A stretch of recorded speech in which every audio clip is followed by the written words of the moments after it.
I've been there, obsessing over someone new, and I know how it can take over your life. That constant checking of your phone, analyzing every text, and imagining a future with someone you barely know.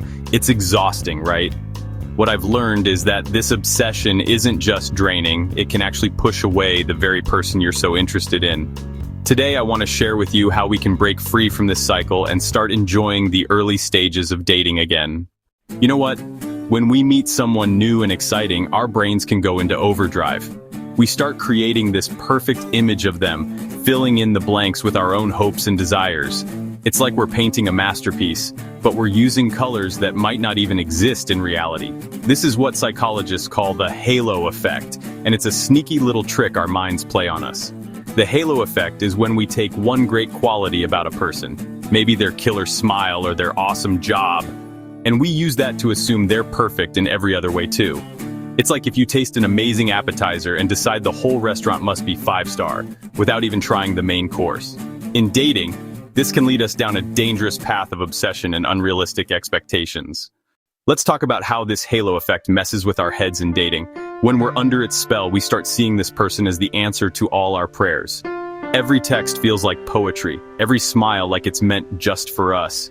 And sure, it feels great in the moment, but it's setting us up for a world of hurt and disappointment because, the truth is no one is perfect, not you, not me, and definitely not this new person you're dating.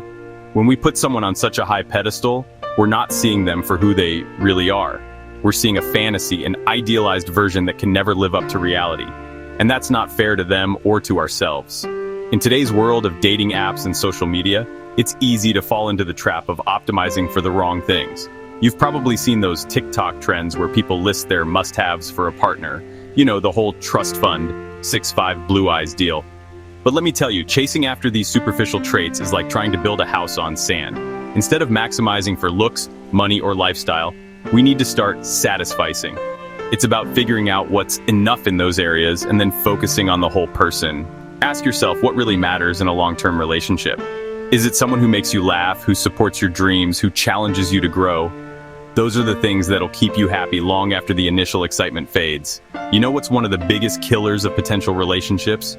Urgency. That feeling that if you don't lock this person down right now, someone else will snatch them up. But that urgency is like putting on blinders. It makes us ignore red flags and rush into things before we're ready. Would you buy a house without getting an inspection first, just because you're afraid someone else might make an offer? Of course not. So why do we do this with relationships, which are way more important than any house? We need to lose that sense of urgency and give ourselves time to really assess the person we're dating. It's not about playing games or being aloof. It's about being smart and protecting your heart. All right, let's get real for a second. When we're obsessing over someone, we tend to put them on this pedestal where they can do no wrong. But I want you to try something different. Next time you're with this person, challenge yourself to be less impressed. I don't mean be a jerk about it, but start noticing their human quirks and flaws. Maybe they talk with their mouth full sometimes, or they're always running late. These little things don't make them less worthy of love, but they do make them human. And you know what? Seeing someone as a real flawed human being actually makes it easier to connect with them authentically. Plus, it takes a lot of pressure off you to be perfect all the time, too. Let me leave you with this final thought. There's an old fable about a goose that laid golden eggs. The moral of the story is that the real value wasn't in the eggs, but in the goose itself. In dating, you are that goose. Your value doesn't come from the person you're dating or the relationship you might have with them. It comes from within you. Remember, obsessing in early dating is common, but it doesn't have to control you. Use these steps to stay grounded and enjoy the process of getting to know someone. And hey, if you want to dive deeper into this stuff, check out my book, Love Life, or sign up for my free newsletter at the3relationships.com. Keep growing, keep learning, and most importantly, keep being your amazing self. You've got this.